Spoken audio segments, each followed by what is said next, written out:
Okay, well, I'm Ildi Ingraham, and I'm going to talk about what's happening astrologically right now. Um, and once I'm done, Carolyn is going to talk. You want to say something, Carolyn? Oops. Sorry, hold on.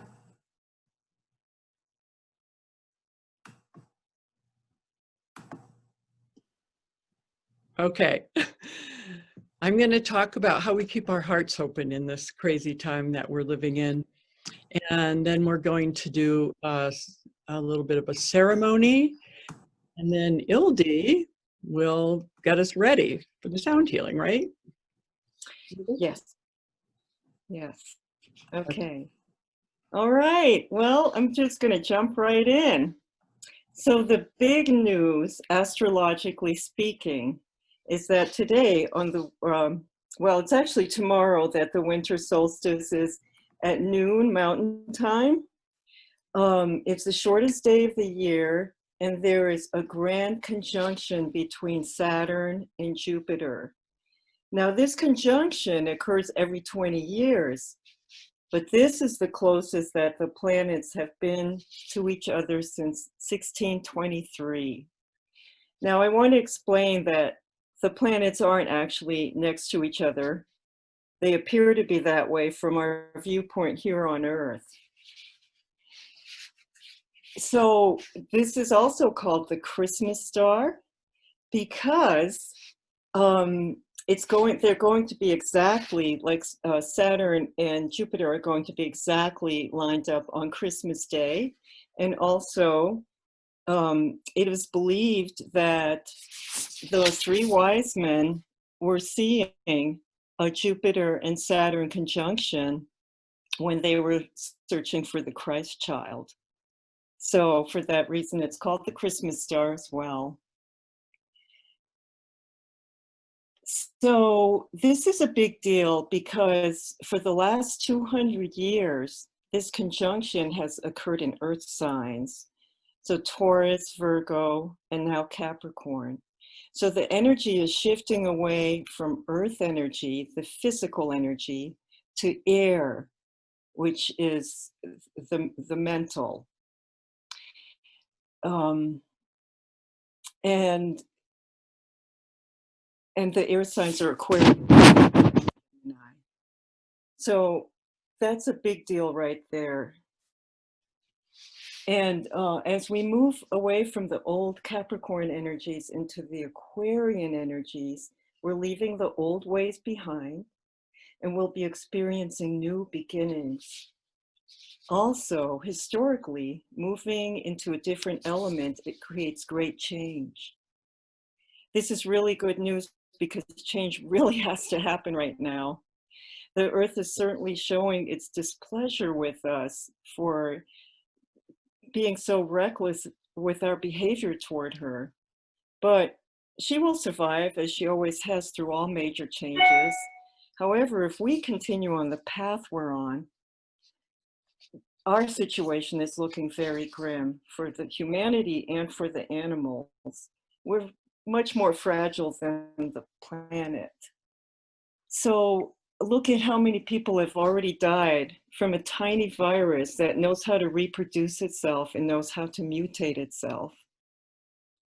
The good news is that this solstice is creating a change that is inevitable.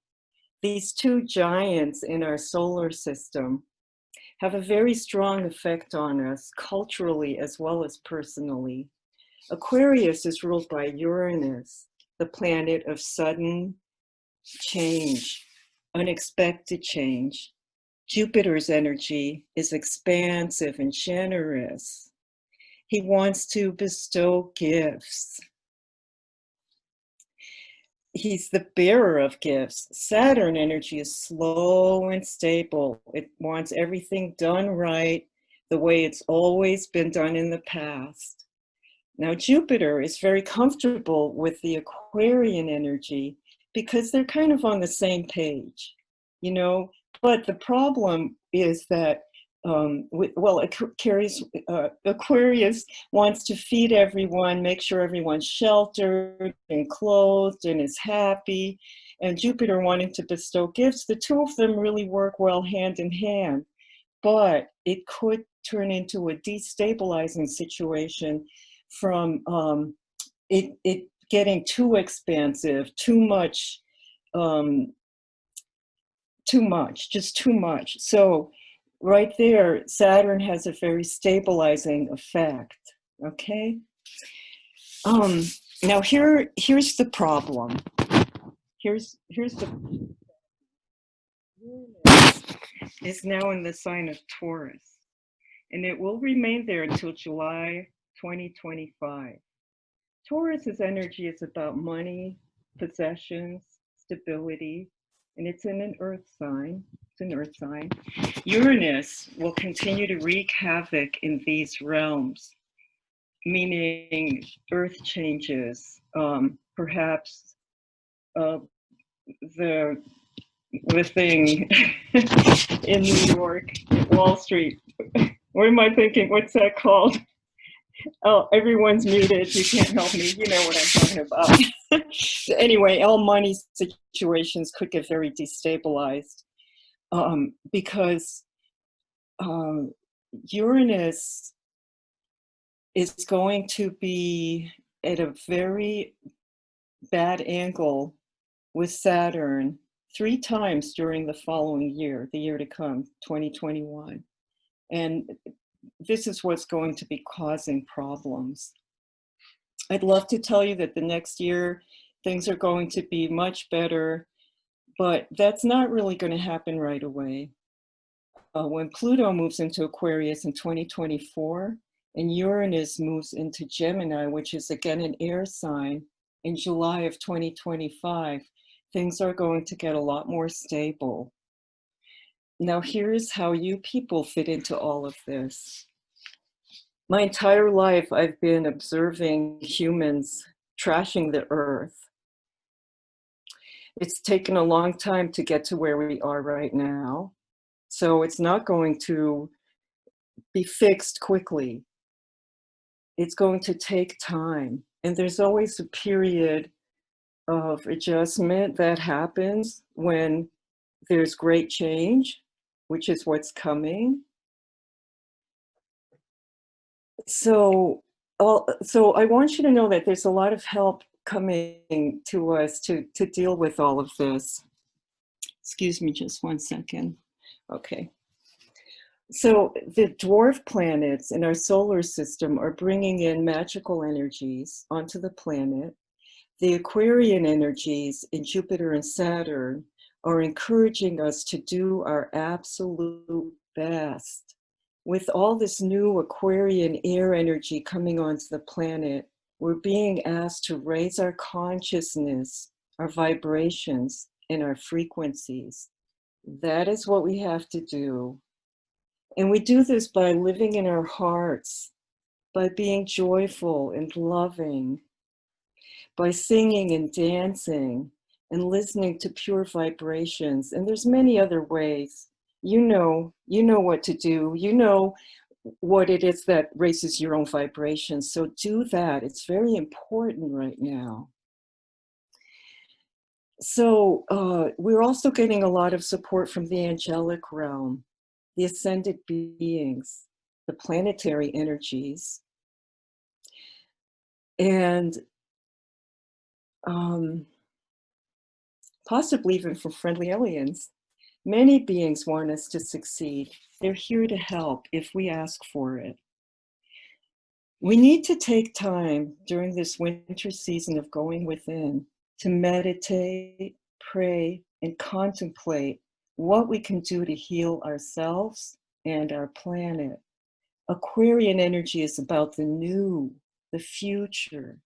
It's the sign of scientific knowledge, innovation, technology, humanity, hopes and dreams.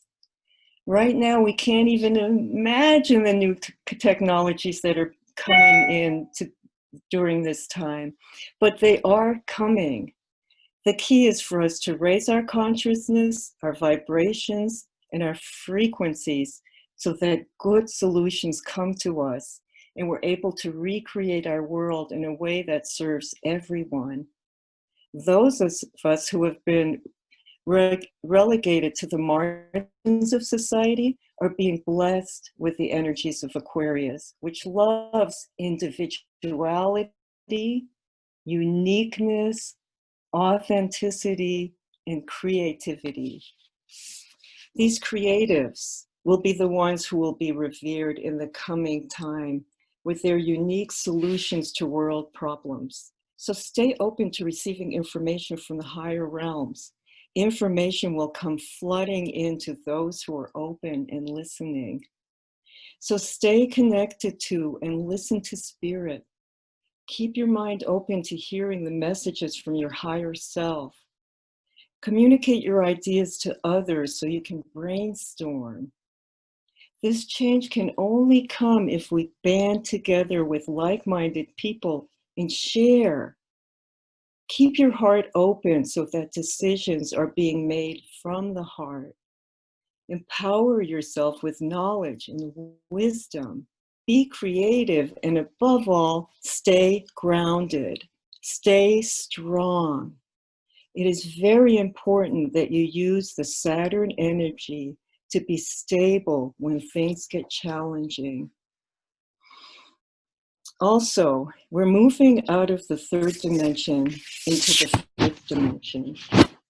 This means that we've been operating out of attachment to the material world.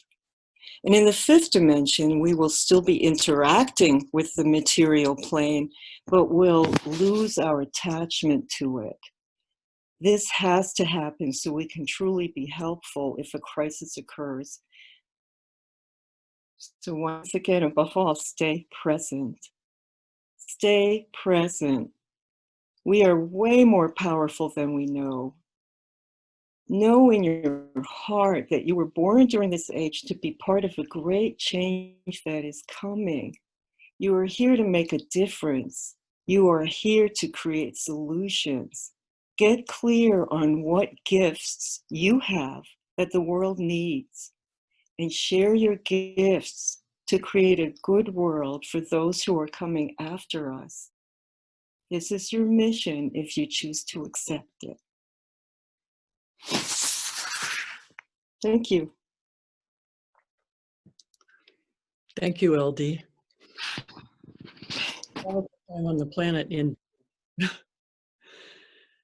So I'm going to start by asking everyone to have a beginner's mind this evening. I'm probably not going to say anything that you don't already know.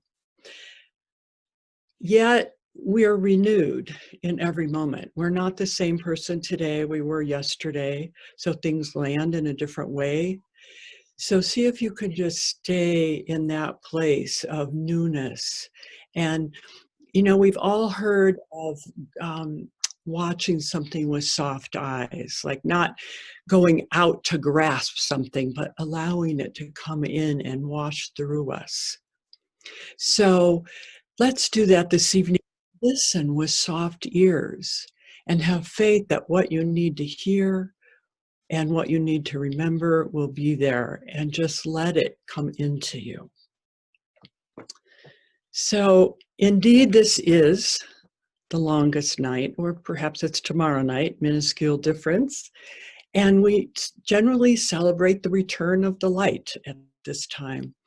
And that's partly what tonight is about. And yet somehow it just never quite feels like that to me, because from the fall equinox to the spring equinox, it's darker. There's more dark than there is light. And some of us have a hard time with that. So traditionally and logically, this is a time to go inside. And the trees, the plants, all the energy is going down into the earth, time of rest. Most of the animals, or many of them, are hibernating or resting more. And it is a really rich time for we humans to go into that deep, dark fertile soil within and allow those seeds to begin to germinate, the seeds of creativity.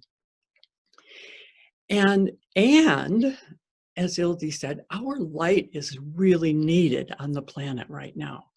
So how do we do both? How do we have, be in this restful place? And even if you're really busy in your life right now, hopefully in the next month or two, you can take as much time as you can to go into that place. So how do we do them both? How do we be shining the light and be in that deep, dark, internal examination place? Well, how does joy and sorrow live side by side in our hearts? We go around the medicine wheel. It's a life. It takes your whole life to go around. And yet we could go around it in a day, a month. Sometimes I feel like I'll go around it in several times in a day. So a lot of it is about fluidity. We need to be fluid, and we can do. We're able to shine and be inward at the same time because we are light. So life is expansion and contraction, and expansion and contraction, light and dark, chaos and order. And that is simply what is. So in the acceptance of that, allowing that to be, we can have both. So no matter what your purpose is in life,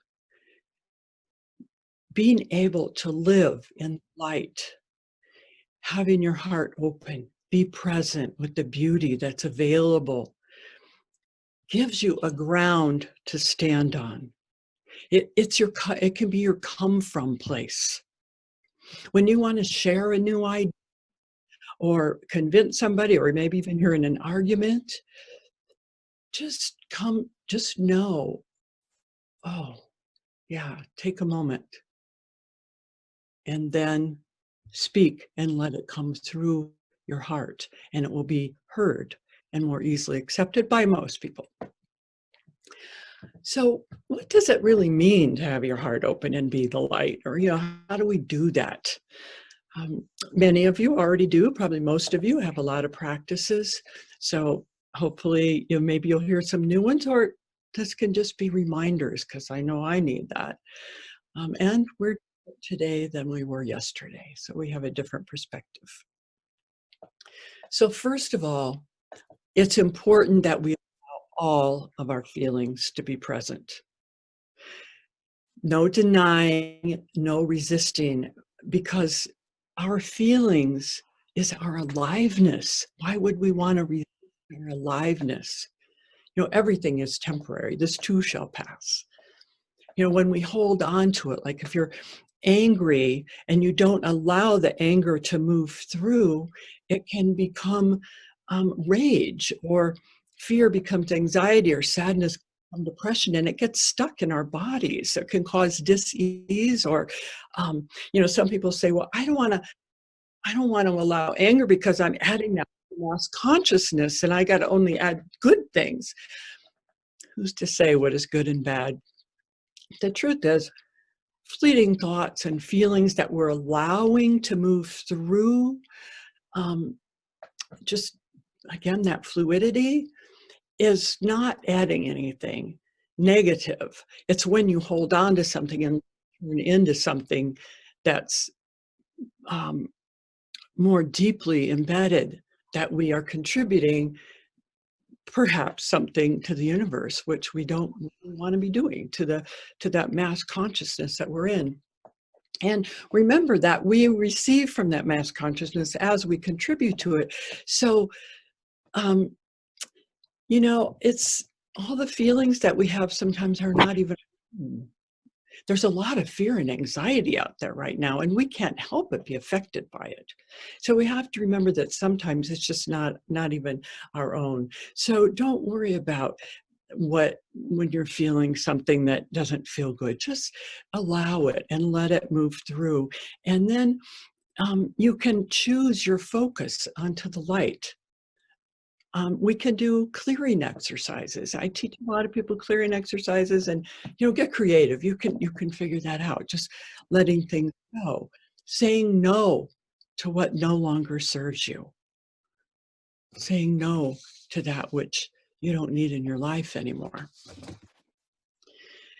So, secondly, limit the news that you listen to. I'm not asking you to stick your head in the sand. I mean, maybe you want to contribute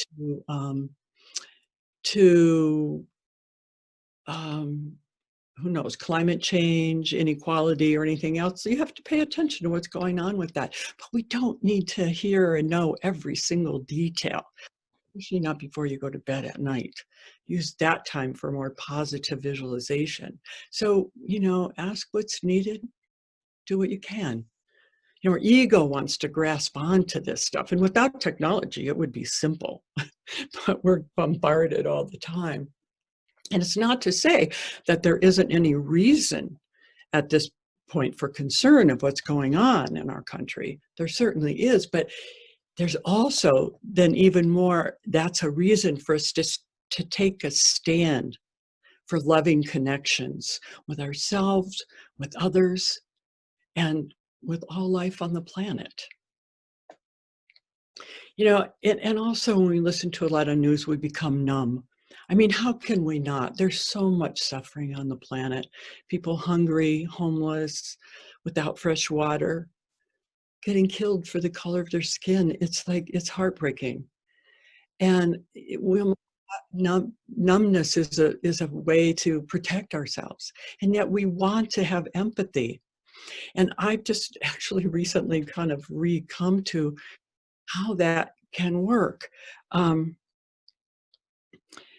If we sit with anyone who's in pain, whether it's physical pain or if it's physical pain or if it's emotional pain, if you can really just sit with them and be present and receive them, your heart is going to break wide open. And you're in empathy. And then when they leave, you can just let that go, because hanging on to their pain isn't serving them or you or anyone. So it's the same when you think about somebody, when you think about people in the news who are suffering, or this person you've sat with, just surround them in light, or say a prayer for them, or whatever works for you to bless them, and hope that pray that they get what they need for their highest good. That's adding something positive to the mass consciousness. There's a poem by John O'Donohue called Blessing in the Chaos. And I'm not going to read the whole poem, just the last line. Let there be an opening into the quiet that lies beneath the chaos, the place you did not think possible, and see what shimmers in the storm.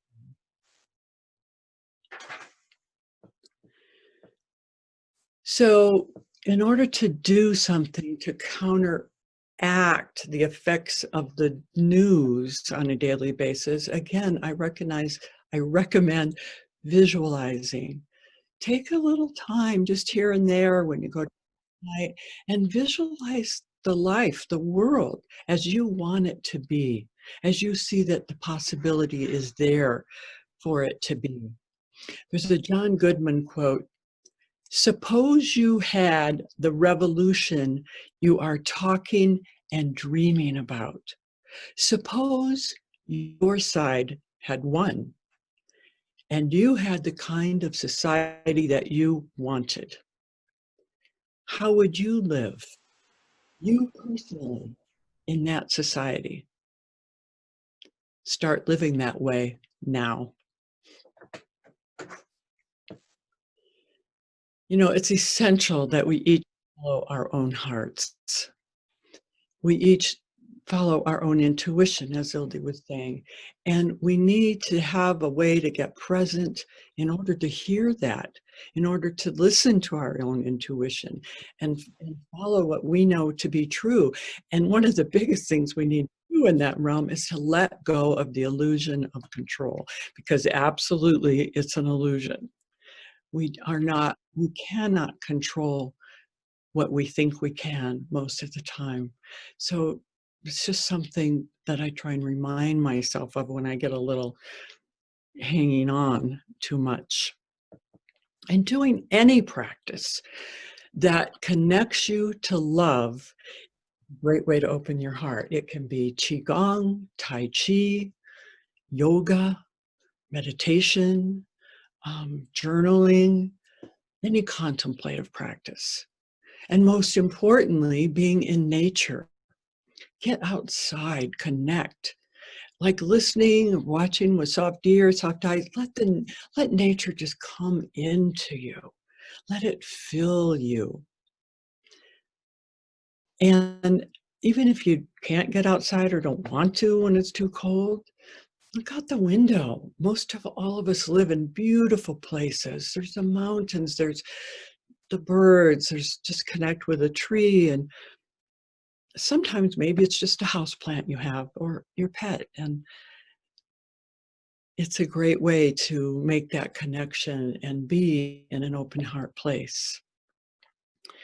So when you meditate or get into a place of contemplation, just first in preparation, allow yourself to really, really relax in your body and expand. It's much easier to have the connection from that place because, we are the conduits between heaven and earth. Clear channel, a hollow reed, channels of love, in fact, as Rumi says. And I had a spiritual teacher that said meditation is emptying. Meditation is emptying, which is important. And then to remember to fill up. I put your hands on your heart and say whatever word you have for God or the universe or spirit or sweet essence, whatever it is. Say your own name and let that fill you. And from that place is a great way to ask for guidance, to ask for anything that you need. We can always ask for help from the universe. And call in your allies, which we'll do in our ceremony, but we're never really alone. And it helps to have a practice of calling on your allies so that you remember that you're never really alone. So as we begin to experience oneness on the spirit level, our souls relax and we know that we're safe. We know that we're not alone. Now, we may not always be safe in body. Some people don't live in places that they're safe. Yet, when we practice this, we find that place within that cannot be changed or harmed, and know that there we are always safe. So we have to honor ourselves, honor each other, honor all in the web of life. It's the only way for harmony to happen. And it always starts in here.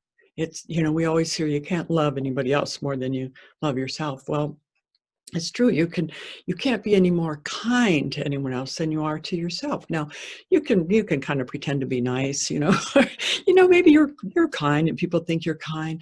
But when you learn to be really kind to yourself, whether you're doing or saying anything, that kindness simply emanates. It's natural.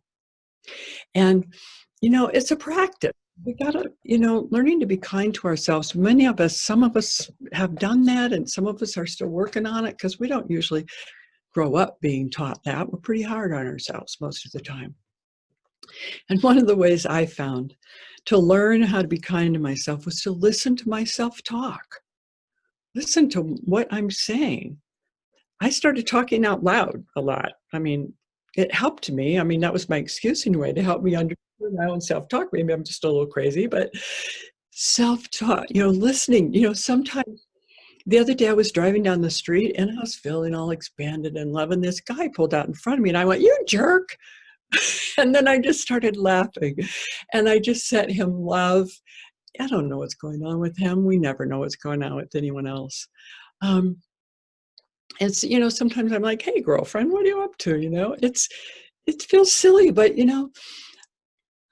spirituality it's serious, but it doesn't have to be solemn. It's fun. Life can be fun no matter what's going on. Well, maybe not always, no matter what's going on, but we can come back to that place. We can always re-choose our focus. So what we see in the outer world is a reflection of our inner landscape. What we see out there is a reflection of what's going on in here.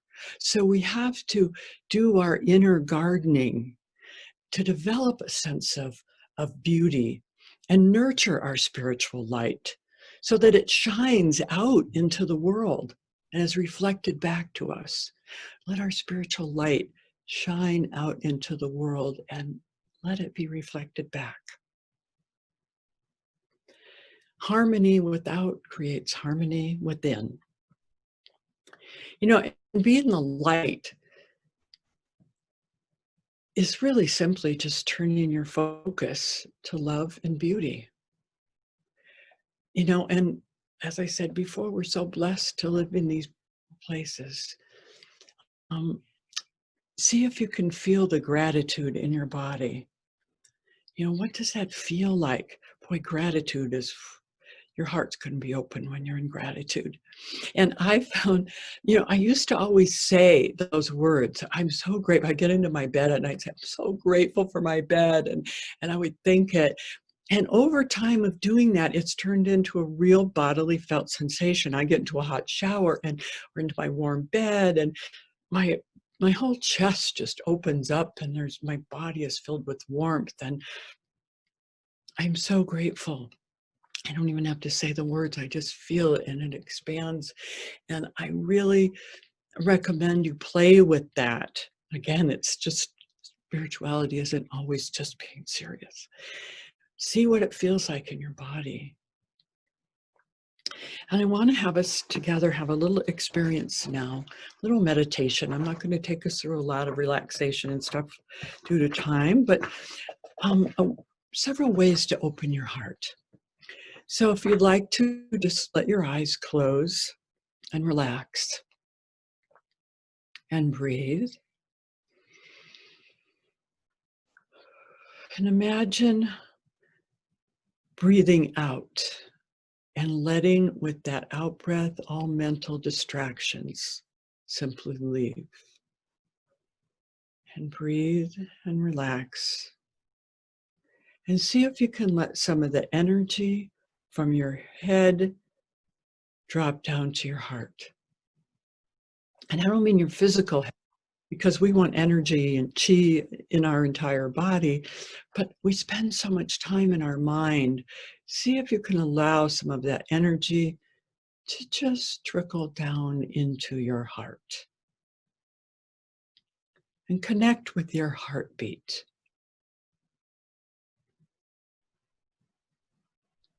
And feel the connection with your higher self, with the earth, and with the spirit of the land where you are.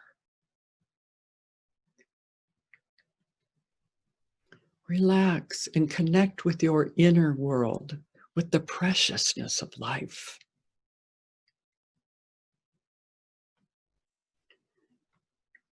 Reflect on something precious to you.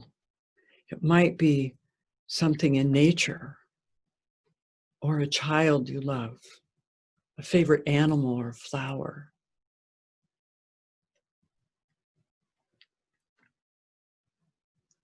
Place that image, that feeling, that sound or fragrance of what you love in your heart.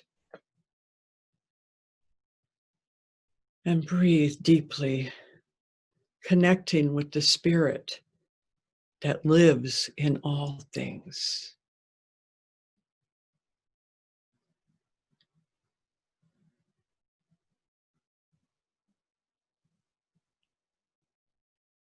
when we love life and feel passion and meaning for life, that love, that open heart will light our way.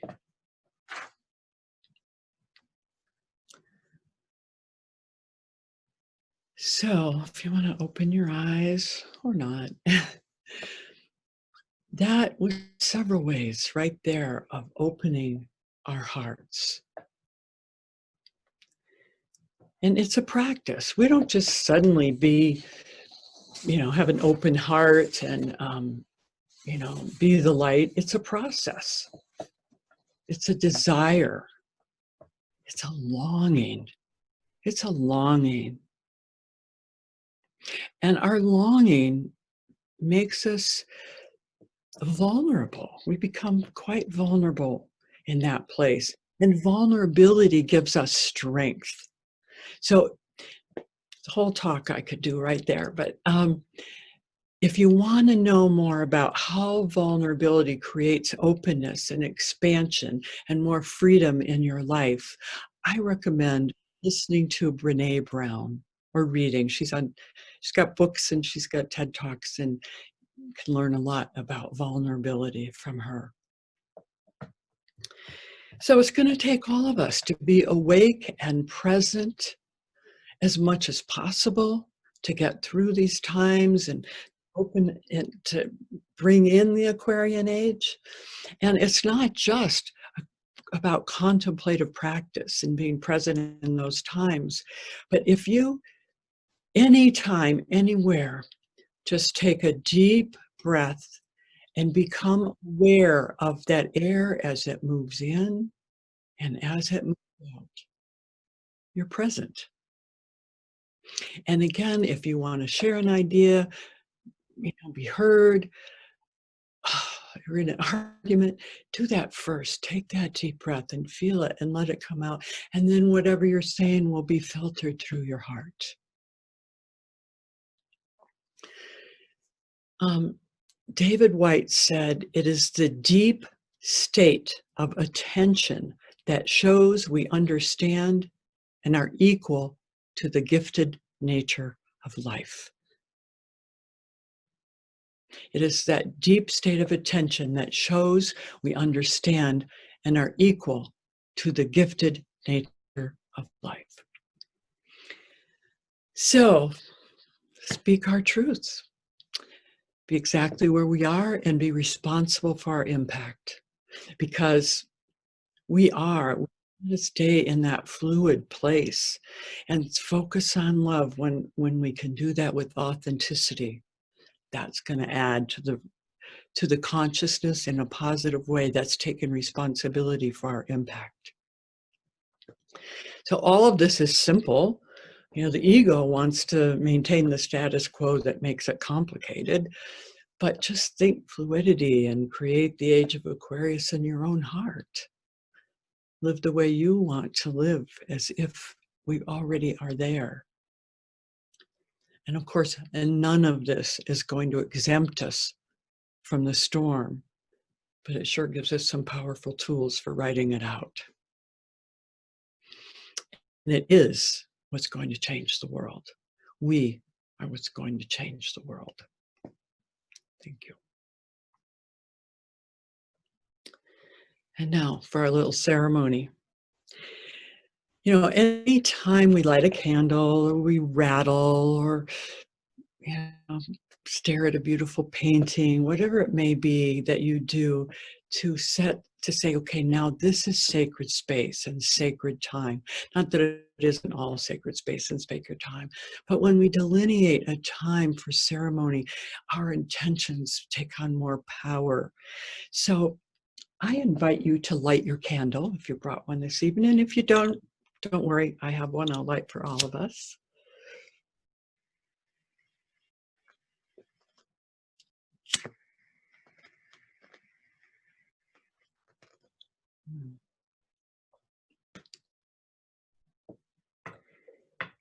And I invite you to, again, close your eyes if you want or not, and say your name as you put your hand on your heart. Say your name and open to the benevolent energies of the universe. And I'm going to call in our allies for this ceremony. Earth,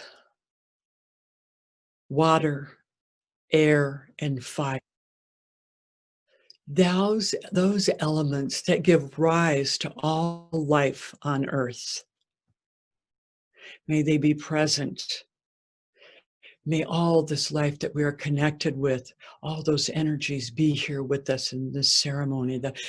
From the single cells and the fungi, the mineral kingdom, to the plant kingdom, those trees that are sisters and brothers, the grasses, the fruits and the vegetables and the flowers, and to the animal kingdom, the crawlies and the swimmers and the winged ones, and the four-leggeds and the two-leggeds, and yes, even all the two-leggeds are our allies in some way, on some level. And the angelic realm we invite to be with us. Thank you for joining us in this ceremony and adding your power and strength to manifest our intentions in a graceful way. In this space, you can participate with others right now who are opening hearts along with you to create positive change and help our intentions manifest. So having compassion for all life on earth, no separation on the spirit level, and on the soul level, allowing yourself to long for the love that you are to come forth, for your light to shine. It means longing for ourself, longing for connection. So be it right now.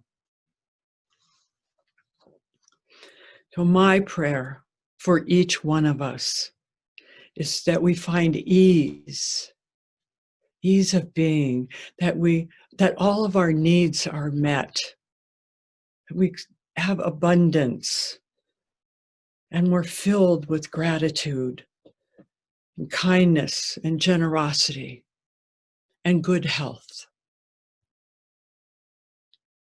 And may it be so. And before we set our own personal intentions, I'm going to share a short poem by Mary Oliver called Landscape.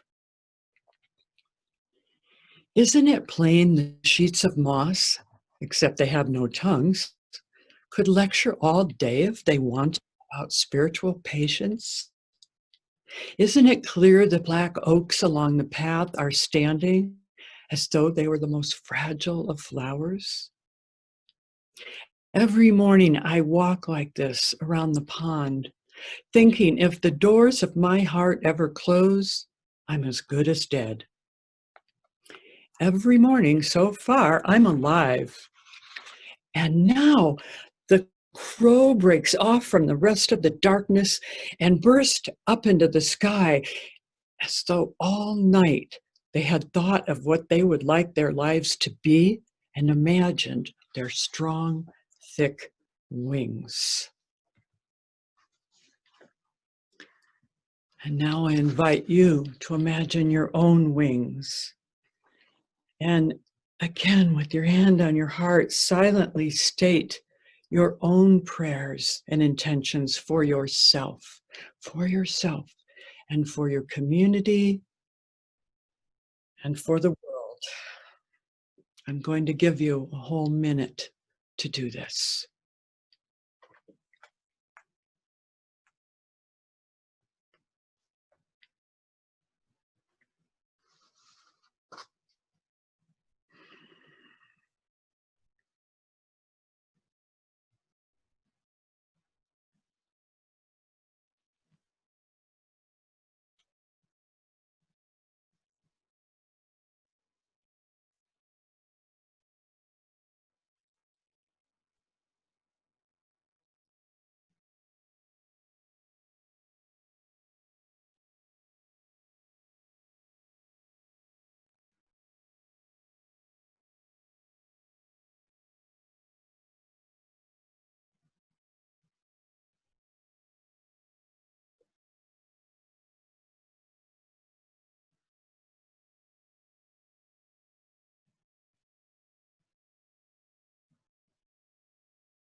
May your prayers be your intentions. May your intentions be your prayers. So be it.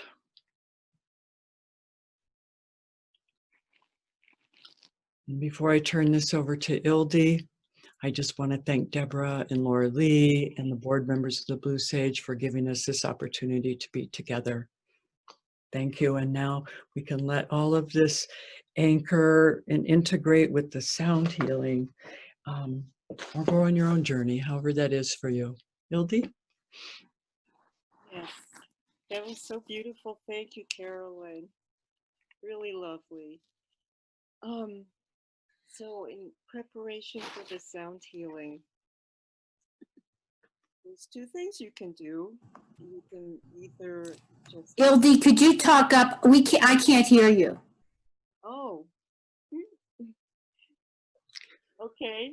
Can you hear me now? Yeah, that's better. Thank you. So what would be preferable is if you lay down in a quiet, very comfortable place, maybe with a pillow under your head, maybe with a blanket over you, so that you can just be very, very relaxed while you listen to the sounds from the sound healing. If you want to watch me play, you can watch this whole video again tomorrow. You could even fast forward to the sound healing part if you want.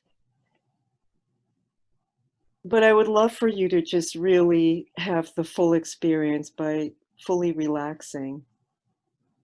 So take some deep breaths once you get very comfortable. Take some deep, slow breaths. Really breathe out completely so that when you breathe back in, you can take a big breath. Because the oxygen that you breathe in gives you energy and it takes you to a higher state of being. And that's what you want. That's what you want to have happen. We all need to get into a higher state of being so that we can be all that we're meant to be. Beautiful, bright, shiny beings. So try to maintain this deep breathing if you can. If you don't, it's fine. Just relax into it and listen deeply to the vibrations and let them just penetrate your whole being. Because the way that sound healing works is that these pure vibrations from the bowls and the gong and the chimes, they go through your energy field. And if anything is out of harmony within you, these vibrations will bring it into a beautiful, fluid vibration that is in harmony. And that's what we want. We want flow. We want flow of energy within our energy fields within our bodies. That's where the healing takes place, when the flow happens, the energetic flow. Okay, that's all I'm going to say about that. And I just want to remind you that after it's over, we'll take maybe 30 seconds to a minute to just allow these energies to integrate your being, and then we'll open up. Deborah's going to unmute us and we'll open up to having question and answer period, or if you want to make a comment, say something about the experience you had tonight or anything at all. Questions or comments are greatly received. Okay, so we'll talk later. Enjoy this sound healing. Ildi, if there's any problem, would you just let me know? Sure. Problem with the recording. Okay. Okay, thank you.